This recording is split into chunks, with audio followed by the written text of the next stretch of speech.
in the morning. Lord, you hear my voice.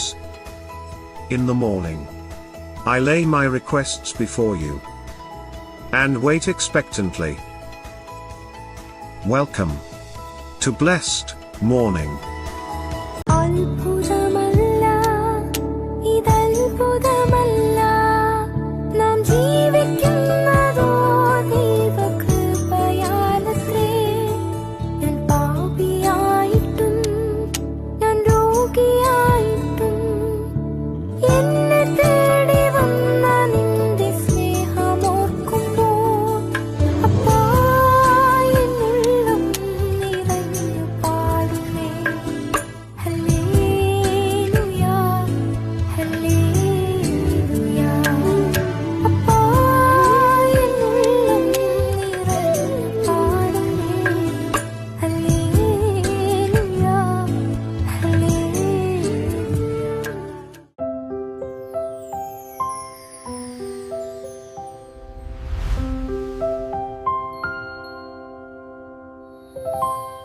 പ്രിയരെ, അനുഗ്രഹിക്കപ്പെട്ട ഒരു പ്രഭാതം കൂടെ നമ്മുടെ ജീവിതത്തിൽ അനുവദിച്ച് തന്ന വലിയവനായ ദൈവത്തെ നമുക്ക് ഒരുമിച്ച് ചേർന്ന് നന്ദി പറയാം. എത്ര പേർ പറയും, ഞാൻ നിന്നതല്ല, എൻ്റെ ദൈവം എന്നെ നിർത്തിയതാണ്. ഒന്നുകൂടെ പറഞ്ഞു കഴിഞ്ഞാൽ 2026 ഓഗസ്റ്റ് മാസം 25-ാം തീയതി വരെയും എന്നെയും എൻ്റെ കുടുംബത്തിൽ കണ്ണിലെ കൃഷ്ണമണി പോലെ സൂക്ഷിക്കുകയും വിടുവിക്കുകയും ചെയ്ത വലിയവനായ ദൈവത്തിന് നന്ദി പറഞ്ഞുകൊണ്ട് ഈ പ്രഭാത ചിന്തയിലേക്ക് നമുക്ക് ഒരുമിച്ച് അടുത്തു വരാം. അസാധ്യങ്ങളെ സാധ്യമാക്കുന്ന ദൈവം. പ്രിയരെ, പ്രാരംഭവാക്യത്തിലേക്ക് വിശുദ്ധ ലൂക്കോസ് എഴുതിയ സുവിശേഷം 18-ാം അധ്യായം അതിൻ്റെ 27-ാമത്തെ വാക്യം. അതിന് അവൻ, മനുഷ്യരാൽ അസാധ്യമായത് ദൈവത്താൽ സാധ്യമാകുന്നു എന്ന് പറഞ്ഞു. പ്രിയരെ, പ്രഭാതത്തിൽ ദൈവം നമ്മോട് ഇടപെട്ട അനുഗ്രഹിക്കപ്പെട്ട വചനത്തിനായി നമുക്ക് ഒരുമിച്ച് ചേർന്ന് ദൈവത്തിന് നന്ദി പറയാം. ഈ പ്രഭാതത്തിൽ ഞാനും നിങ്ങളും ചിന്തിക്കുന്നത് അസാധ്യതകളെ സാധ്യമാക്കുന്ന ദൈവത്തെക്കുറിച്ചാണ്. ഈ പ്രഭാതത്തിൽ നിങ്ങൾ അസാധ്യതയിലാണോ നിൽക്കുന്നത്? ഇനി മുമ്പിൽ ഒരു വഴിയില്ലെന്നാണോ നിങ്ങൾ പറയുന്നത്? ഈ പ്രഭാതത്തിൽ ഈ കേൾക്കുന്ന വചനത്തിനകത്ത് ഒരു കാര്യം വ്യക്തമായി തിരിച്ചറിയുക: മനുഷ്യന് അസാധ്യമായത് ദൈവത്താൽ സാധ്യമാകുകയാണ്.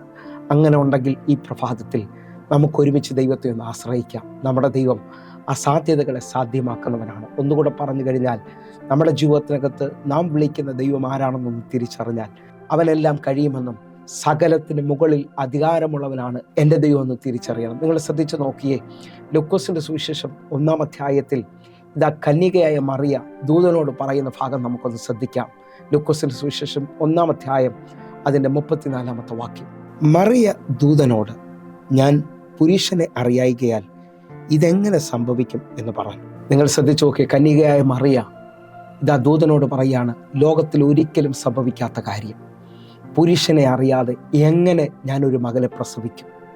ആ നിലയിൽ ഇതാ വലിയ ചോദ്യമായി നിൽക്കുമ്പോൾ ദൂതൻ ദൈവത്തെക്കുറിച്ച് വലിപ്പമായി മറിയോട് പറയുകയാണ്. ലൂക്കോസിന്റെ സുവിശേഷം 1-ാം അധ്യായം അതിൻ്റെ 37-ാമത്തെ വാക്യം. ദൈവത്തിന് ഒരു കാര്യവും അസാധ്യമല്ലല്ലോ എന്ന് ഉത്തരം പറഞ്ഞു. ഇതാ ദൂതൻ മറിയോട് ഉത്തരം പറയുകയാണ്, ദൈവത്തിന് ഒരു കാര്യവും അസാധ്യമല്ല. നിങ്ങൾ വിശ്വസിക്കുന്നവരാണെങ്കിൽ 4 ദിവസം മാറ്റം വെച്ച ലാസറിനെ ഒറ്റ വാക്കുകൊണ്ട് പുറത്തു കൊണ്ടുവരാൻ കഴിയുന്നവൻ ഇതാ നിനക്ക് വേണ്ടി ഒരു വലിയ മഹത്വത്തെ, വലിയ അത്ഭുതത്തെ ഈ പ്രഭാതം മുതൽ ചെയ്യാൻ പോവുകയാണ്. ആശ്രയിക്കുന്നവരുണ്ടെങ്കിൽ, വിശ്വസിക്കുന്നവരുണ്ടെങ്കിൽ ഇതാ എൻ്റെ ദൈവത്തിൻ്റെ വലിപ്പം വെളിപ്പെട്ട് വരികയാണ്. അവൻ അസാധ്യങ്ങളെ സാധ്യമാക്കുന്നവനാകുന്നു.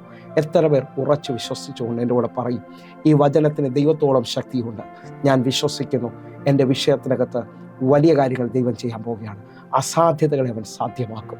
അതേ നിലയിൽ ഇതാ നാം ചിന്തിച്ചു കൊണ്ടിരിക്കുന്നതും നാം ഇതുവരെയും കേട്ടതും ദൈവം അസാധ്യതകളെ സാധ്യമാക്കും എന്നുള്ളതാണ്.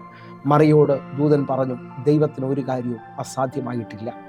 അങ്ങനെ വിശ്വസിക്കുന്നവരുണ്ടെങ്കിൽ ഒരു വാക്യം നിങ്ങളുടെ ഉറപ്പിന് വേണ്ടി വീണ്ടും നമ്മൾ വായിക്കുകയാണ്. ഉൽപ്പത്തി പുസ്തകം 18-ാം അധ്യായം 14-ാമത്തെ വാക്യം. യഹോവയാൽ കഴിയാത്ത കാര്യമുണ്ടോ? ഒരാണ്ട് കഴിഞ്ഞിട്ട് ഈ സമയമാകുമ്പോൾ ഞാൻ എൻ്റെ അടുക്കൽ മടങ്ങി വരും, സാറയ്ക്ക് ഒരു മകൻ ഉണ്ടാകും എന്ന് അരുളി ചെയ്തു. ഞാൻ നിങ്ങൾ വായിച്ചു കേട്ട വാക്യം 99 വയസ്സായി ശരീരം മുഴുവൻ നിർജീവത്വം വെളിപ്പെട്ട് നിൽക്കുന്ന അബ്രഹാമിന്റെ അടുക്കലേക്ക് ആ വലിയവനായ ദൈവം മറുപടി പറയുകയാണ്, യഹോവയാൽ കഴിയാത്ത വല്ല കാര്യമുണ്ട്. നിങ്ങൾ വിശ്വസിക്കുന്നവരാണെങ്കിൽ ഈ പ്രഭാതം മുതൽ വലിയൊരു അത്ഭുതത്തെ നിങ്ങൾ പ്രതീക്ഷിക്കണം. മനുഷ്യന് കഴിയത്തില്ലെന്ന് പറയുന്നതിന് ലോകം ഇനി അവസാനിച്ചെന്ന് പറയുന്നില്ല. എൻ്റെ കൂടെ ദൈവത്തിൽ അധികമായി വിശ്വസിക്കുന്നവരുണ്ടെങ്കിൽ സാധാരണ അത്ഭുതത്തെ അല്ല നിങ്ങൾ വിശ്വസിക്കേണ്ടത്, വലിയ അത്ഭുതത്തെ വിശ്വസിക്കണം. കാരണം അവൻ പച്ചവെള്ളം കൊണ്ട് വീഞ്ഞുളവാക്കിയവനാണ്. സാധാരണ വീഞ്ഞല്ല, അനേക വർഷങ്ങൾ പഴക്കമുള്ള ഏറ്റവും വീര്യമുള്ള അവിടുത്തെ വീഞ്ഞ് രുചിച്ചു നോക്കിയ വിരുന്നുവാഴി പറയുകയാണ്, ഞാൻ ഇത്രത്തോളം നല്ലൊരു വീഞ്ഞ് ഇതുവരെയും കുടിച്ചിട്ടില്ല. വിശ്വസിക്കുന്നവരുണ്ടെങ്കിൽ എൻ്റെ കൂടെ ചേർന്നുകൊണ്ട് നിങ്ങളുടെ ജീവിതത്തിൻ്റെ കയ്പിനെ മധുരമാക്കാൻ കഴിയുന്ന അസാധ്യങ്ങളെ സാധ്യമാക്കുന്ന ഒന്നുകൂടെ അത് ശ്രദ്ധിച്ചു നോക്കിയേ. ഇതാ 99 വയസ്സായ അബ്രഹാമിനോട് പറയാണ്, അടുത്ത വർഷം ഇതേ സമയം നിനക്കൊരു മകനുണ്ടാകും. വിശ്വസിക്കാൻ പറ്റുമെങ്കിൽ എൻ്റെ കൂടെ ചേർന്നുകൊണ്ട് നിങ്ങൾ അത്ഭുതങ്ങളെ കാണാൻ പോകുന്ന മാസമാണ്, അത്ഭുതങ്ങളെ കാണാൻ പോകുന്ന വർഷമാണിത്. ദൈവത്തിൻ്റെ വലിയ പ്രവൃത്തി നിങ്ങളുടെ ജീവിതത്തിനകത്ത് വെളിപ്പെട്ട് വരാൻ പോകുന്നു. ആ നിലയിൽ ദൈവത്തെ ഉറച്ച് വിശ്വസിക്കുന്നവർക്ക് വേണ്ടി ഒരു വാക്യം കൊണ്ട് വായിച്ച് നമ്മൾ പ്രാർത്ഥിക്കാൻ പോകുകയാണ്. യിരെമ്യാ പ്രവാചകന്റെ പുസ്തകം 32-ാം അധ്യായം അതിൻ്റെ 27-ാമത്തെ വാക്യം. ഞാൻ സകല ജഡത്തിൻ്റെയും ദൈവമായ യഹോവയാകുന്നു, എനിക്ക് കഴിയാത്ത വല്ല കാര്യം ഉണ്ടോ? വിശ്വസിക്കുന്നവരുണ്ടെങ്കിൽ നമ്മുടെ ദൈവത്തിന് കഴിയാത്ത വല്ല കാര്യമുണ്ടോ? മത്സരികൾക്ക് ഒരടയാളമായി തിരഞ്ഞെടുത്തവൻ്റെ വടിയെ തളർപ്പിച്ചുകൊണ്ട് എന്ന് പറഞ്ഞു കഴിഞ്ഞാൽ, ഒറ്റ രാത്രി കൊണ്ട് അഹരോൻ്റെ വടിയെ തളർത്ത് പൂത്ത് ഫലം കായ്ക്കുന്ന അനുഭവത്തിലേക്ക് കൊണ്ടുവരാൻ കഴിയുമെങ്കിൽ, നിങ്ങൾ വിശ്വസിക്കാമെങ്കിൽ ഈ മണിക്കൂറുകളിൽ നിങ്ങളുടെ ജീവിതത്തിനകത്ത് ദൈവം വലിയ അത്ഭുതത്തെ ചെയ്യാൻ പോകുകയാണ്. നിങ്ങളൊന്ന് ശ്രദ്ധിച്ചു നോക്കിയേ. 12 ഗോത്രത്തിൽ നിന്ന് തിരഞ്ഞെടുക്കപ്പെട്ടവരെ 12 വടി അവരുടെ പേരെഴുതിക്കൊണ്ടാണ് ഇതാ മോശ ദൈവസന്നിധിയിലേക്ക് കയറുന്നത്. ആ വടി എൻ്റെ അഭിപ്രായത്തിൽ ഇതാ ചാരി വെച്ചിരിക്കുകയായിരിക്കാം, അല്ലെങ്കിൽ നിലത്തിട്ടിരിക്കുകയായിരിക്കാം. പക്ഷെ ഒറ്റ രാത്രി കൊണ്ട് ഒരുത്തൻ്റെ വടി പൂത്ത് ഫലം കായ്ക്കുന്ന അനുഭവത്തിലേക്ക് വരണമെങ്കിൽ ആ വടി നിവർന്നു നിൽക്കുകയാണ്. നിങ്ങൾ വിശ്വസിക്കാൻ പറ്റുമെങ്കിൽ ഞാൻ ആത്മാവിൽ വിശ്വസിച്ചുകൊണ്ട് പറയുകയാണ്, ഒറ്റ ദിവസം കൊണ്ടൊരു വലിയ അത്ഭുതം അഹരോന് വേണ്ടി ദൈവത്തിന് ചെയ്യാൻ പറ്റുമെങ്കിൽ, ഒറ്റ രാത്രി കൊണ്ട് അഹരോന് വേണ്ടി ഒരു വലിയ അത്ഭുതത്തെ ചെയ്യാൻ പറ്റുമെങ്കിൽ, ഒറ്റ രാത്രി കൊണ്ട് ഇസ്രായേൽ മക്കൾക്ക് വേണ്ടി ചെങ്കടൽ മുറിക്കാൻ പറ്റുമെങ്കിൽ, ഞാൻ ആത്മാവിൽ വിശ്വസിച്ചുകൊണ്ട് പറയുകയാണ്, ഈ മണിക്കൂറുകളിൽ അസാധ്യതകളുടെ നടുവിൽ നിൽക്കുന്നവർ വിശ്വസിച്ചുകൊണ്ട് പറയണം, എൻ്റെ ദൈവത്തിന് സകലതും കഴിയും. കാരണം അവൻ സകല ജഡത്തിൻ്റെയും ദൈവമായി യഹോവയാകുന്നു, അവന് കഴിയാത്തതായി ഒന്നുമില്ല. ഈ പ്രഭാതത്തിൽ അടിയുറച്ച് വിശ്വസിക്കുന്ന ഓരോ ദൈവമക്കളും വലിയ നിലയിൽ എൻ്റെ കൂടെ ചേർന്ന് പ്രാർത്ഥിക്കണം. കർത്താവേ, എനിക്കൊരു വലിയ അത്ഭുതം ഈ ദിവസങ്ങളിൽ, ഈ മാസത്തിൽ ദൈവം ചെയ്യും. ഞാൻ ഒരുമിച്ച് വിശ്വസിക്കുന്നു, എൻ്റെ ദൈവം അസാധ്യങ്ങളെ സാധ്യമാക്കുന്നവരാണ്. കണ്ണുകളൊന്ന് അടയ്ക്കാം, പ്രാർത്ഥിക്കാം. ഞങ്ങളെ സ്നേഹിക്കുന്ന ഞങ്ങളുടെ നല്ല ദൈവമേ, പൂർണ്ണ ഹൃദയത്തോടെ ഞങ്ങൾ വിശ്വസിക്കുകയും പ്രാർത്ഥിക്കുകയും ചെയ്യുന്നു. കർത്താവേ, ഈ മണിക്കൂർ മുതൽ ഞങ്ങളുടെ കണ്ണുകൾക്ക് വിശ്വസിക്കാൻ പറ്റാത്ത വലിയ ദൈവപ്രവൃത്തി അങ്ങ് ചെയ്യണമേ അപ്പ. അത്ഭുതത്തെ ചെയ്യണമേ, വീര്യപ്രവർത്തികളെ ചെയ്യണമേ അപ്പ.